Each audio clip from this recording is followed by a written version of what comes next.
बिस्मिल्लाहिर्रहमानिर्रहीम। मैं हूं शाहिद जमील नॉर्वे के कैपिटल ओस्लो से। दोस्तों, आज के इस वीलॉग में मैं आपको खुश आमदीद कहता हूं। दोस्तों, गुज़श्ता चंद दिनों से कुछ लोगों ने मुझसे पूछा कि जी ओवरसीज जो पाकिस्तानी हैं उनको फाइलर होना चाहिए या वो नॉन फाइलर ही सारी ज़िंदगी रहें, तो उसके बारे में थोड़ा सा वीलॉग कीजिएगा, उसके बारे में बताइएगा। तो ये वीलॉग उन लोगों के लिए है जो इसकी तशनीकी रखते हैं, जो ओवरसीज जो पाकिस्तानी हैं क्या उनको अपने मुल्क पाकिस्तान में फाइलर होना चाहिए या नहीं होना चाहिए, या कौन से बंदे हैं जो फाइलर ज़रूर होना चाहिए, या अगर वो होते हैं तो उनको क्या फ़वाइद और नुकसानात हो सकते हैं। तो इस पे ये टोटल हम बातचीत करेंगे। इसके अलावा जो लोकल जो पाकिस्तानी हैं वो फाइलर और नॉन फाइलर हैं, उसके बारे में भी मैं थोड़ा सा चलते चलते मैं आपको बता दूं। तो कबल इसके कि मैं अपना वीला शुरू करूं, मेरी आपसे रिक्वेस्ट है कि आप इस चैनल को सब्सक्राइब भी कीजिएगा और दोस्तों तक भी ये वीडियो शेयर कीजिएगा। अच्छा जी, सबसे पहले मैं आपको डिफरेंस बता दूं कि फाइलर और नॉन फाइलर का डिफरेंस क्या है। फाइलर कौन है, कौन बंदा बन सकता है और उसके क्या क्या एडवांटेजेस हो सकते हैं। इसके अलावा नॉन फाइलर कौन है या उसके क्या क्या नुकसानात हो सकते हैं, या क्या वो मुश्किलें या प्रॉब्लम्स डेवलप हो सकती हैं। तो फाइलर जो बंदा है, सबसे पहले वो ये है, कोई भी बंदा जो 6 लाख रुपए से ज्यादा उसकी इनकम है सालाना, 6 लाख रुपए से ज्यादा वो पैसे कमा रहा है, उसको एक्टिव होना पड़ेगा जी FBR की वेबसाइट पे। अपने आप को वो टैक्स नेट में बुला सकता है, अपने आप को वो फाइलर कहलवा सकता है।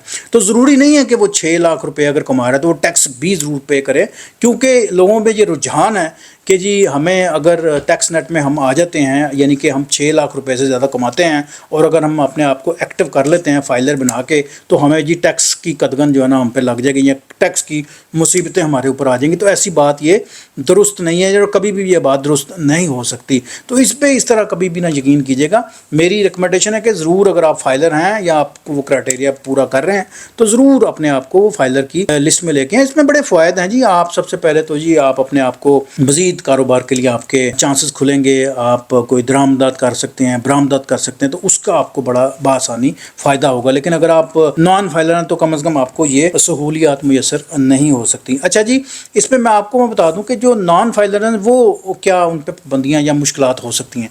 सबसे पहले तो आप ये देखें कि अभी रिसेंटली गवर्नमेंट ने जो फैसला किया है जी कि उनकी जो सिम है वो बंद करने जा रहे हैं, ये एक मुश्किल हो सकती है। इसके अलावा उनकी सफरी पाबंदियाँ उन पर आयद हो सकती हैं, ये भी एक मुश्किल है जी। अगर आप नॉन फाइलर हैं तो ये उनकी सफरी पाबंदियां आप पे लग सकती हैं। इसके अलावा पहले जो है ना वो 0.06% जो है ना वो बैंकिंग ट्रांजैक्शन पे आपको टैक्स देना पड़ता था, लेकिन अब वो थोड़ा सा ज्यादा हो गया जी। अब वो हो गया जी 0.09, यानी कि अगर आप 1 लाख का कारोबार करते हैं बैंक में तो उस पर 600 रुपए जो है ना वो उसकी डिडक्शन हो सकती है, लेकिन अब वो हो जाएगी 900 रुपए की डिडक्शन जो है ना वो। तो ये डिफरेंस हो गया। अच्छा, इसके अलावा जो फोन आप यूज करते हैं वो है जी 100 रुपए का, आपको 75 रुपए आ गया, वो आपको डिफरेंस इसमें आ जाता है जी। इसके अलावा प्रॉपर्टीज़ पे कुछ चीज़ें इजाफी हैं, जो फाइलर हैं उसकी कीमतें और हैं और जो नॉन फाइलर हैं उसकी कीमतें और हैं। इसके अलावा गाड़ियों की खरीदो फरोख्त में भी इसमें फ़र्क आपको नज़र आता है। तो ये थोड़ा सा मैंने आपको बता दिया। इसके अलावा और बड़ी डिटेल इस पर बात हम कर सकते हैं। तो बात को आगे लेके चलते हैं। मैं इसका जो मेन जो एजेंडा है वो है जी कि ओवरसीज जो पाकिस्तानी हैं वो फाइलर बनना चाहते हैं तो ज़रूर बने, या किस तरह बनना चाहते हैं, उसके क्या क्या फ़वायद हैं, या कौन सा बंदा है वो बन सकता है जी फाइलर।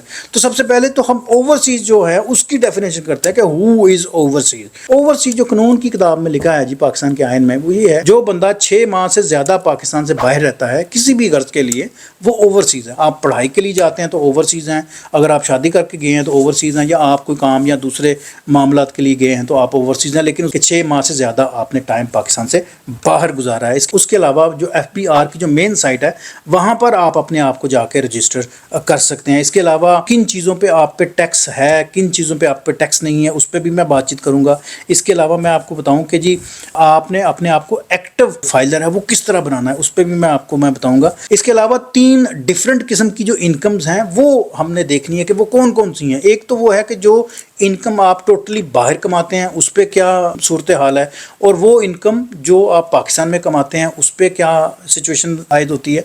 इसके अलावा कुछ चीज़ें हैं जो मिक्स हैं, यानी कि आप ओवरसीज पाकिस्तानी हैं लेकिन आपकी इनकम बाहर में है, या अगर आप ओवरसीज हैं तो आपकी इनकम पाकिस्तान में है। तो ये दोनों चीज़ें मिक्स हैं, तो इस पर हम बातचीत करेंगे।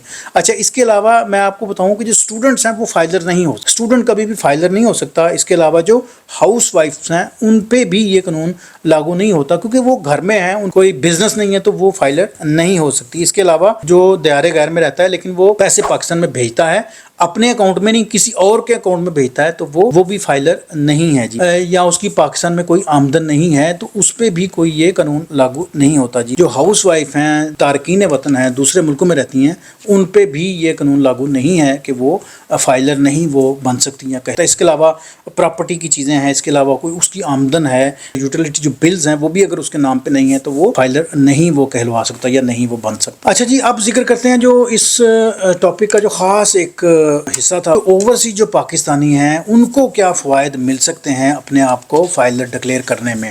تو یہ بڑا امپورٹنٹ ہے، یعنی کہ اس پورے ویلاگ کا جو بالکل ایسنس ہے وہ یہاں سے ہم شروع کریں گے جی، کہ ان کو کیا فوائد مل سکتے ہیں، جس کی وجہ سے میں نے یہ ویلاگ ترتیب دیا۔ اچھا جی، سب سے پہلے تو یہ ہے کہ وہ اپنے اکاؤنٹ میں جب وہ پیسے بھیجتے ہیں تو سب سے پہلے تو یہ ہے کہ وہ پاکستان میں جا کے اس سے پراپرٹی خرید سکتے ہیں، اس سے گاڑی خرید سکتے ہیں، یا دیگر ان کی جو ضروریات ہیں وہ پوری کر سکتے ہیں۔ اس پہ ان پہ کوئی کویشچن نہیں ہے، وہ وائٹ ہیں، وہ 100% وہ پیسے وہ استعمال کر سکتے ہیں، اس پہ کسی قسم کا کوئی پرابلم نہیں ہے۔ اچھا، اس میں وہ ان کو ٹیکس کی بجٹ بھی ملتی ہے۔ اب وہ کیا بجٹ ہے وہ میں شور نہیں کہہ سکتا جی، ٹیکس کی کیا اس میں چھوٹ ہے جب بچت ہے۔ اس کے علاوہ اگر وہ شیئرز کا کاروبار کرتے ہیں وہاں پر تو اس پہ بھی ان کو تھوڑی سی کوئی بچت یا رعایت ملتی ہے جی۔ اس کے علاوہ ان کی اگر کوئی سیونگز اکاؤنٹ ہے پاکستان میں تو اس پہ بھی ان کو کوئی ایکسٹرا پرسنٹیج ملتی ہے، یعنی کہ وہ 15% ہے تو اب وہ 30% وہ ملتی ہے، یعنی کہ یوزلی اگر آپ 15% اس سے لے رہے ہیں تو آپ کو 30% وہ ملے گا جی۔ اچھا جی، اس کے علاوہ وہ کوئی بزنس شروع کرنا چاہتے ہیں یا کوئی کمپنی شروع کرنا چاہتے ہیں تو وہ بڑا امپورٹنٹ ہے کہ وہ اپنے آپ کو فائلر رکھیں گے تو ان کے لیے وہ یہاں پر زیادہ فائدہ ہے جی۔ اس کے علاوہ وہ قرضہ اگر پاکستانی بینکوں سے لینا چاہتے ہیں تو وہ بھی آسانی سے لے سکتے ہیں۔ نان فائلر کو تو میرا خیال ہے بہت سے کنٹریز اب نہیں قرضہ دیتے۔ اس کے علاوہ وہ اگر چیریٹی کا کام کر رہے ہیں، کوئی چیریٹی کرتے ہیں تو اس میں بھی ان کو بڑی ملے گی جی فیور اگر وہ اپنے آپ کو فائلر ڈکلیئر کر دیتے ہیں۔ اس کے علاوہ جو یوٹیلیٹی بلز ہیں جو اگر ان کے نام پہ ہیں تو ان کا بھی ان کو بڑا فائدہ مل سکتا ہے۔ اس کے علاوہ پاکستان کی ترقی اور خدمت کے لیے اگر وہ کام کرنا چاہتے ہیں تو اس میں بھی ان کو کچھ بینیفٹس ملیں گے جی۔ اس گورنمنٹ نے بھی کچھ سیگمنٹس رکھے ہیں، اور پریویس جو گورنمنٹ تھی عمران خان کی تو اس میں بھی وہ بڑی وہ رعایت دیتے تھے ان لوگوں کے لیے جو پاکستان کی ترقی اور خدمت میں اپنا رول پلے کرنا چاہتے ہیں۔ اس کے علاوہ میں آپ کو تھوڑا سا مختصر میں بتا دوں کہ یہ بڑا آسان ہے جی۔ جو یورپ میں جو لوگ رہتے ہیں اپنے آپ کو فائلر بنانا چاہتے ہیں وہ FBR کی سائٹ پہ جا کے اپنے آپ کو وہ ایکٹیو ٹیکس لسٹ میں شامل کر سکتے ہیں۔ اس کے لیے ڈاکومنٹس کون کون سے چاہیے جی؟ اس کے لیے کوئی خاص کوئی ڈاکومنٹس نہیں چاہیے، اس کے لیے آپ کو چاہیے جی POC چاہیے یا نیکوپ چاہیے، یا اگر آپ کو NCIC ہے آپ کے پاس تو وہ ان میں سے کوئی بھی ڈاکومنٹ وہ چل جائے گا ساتھ میں۔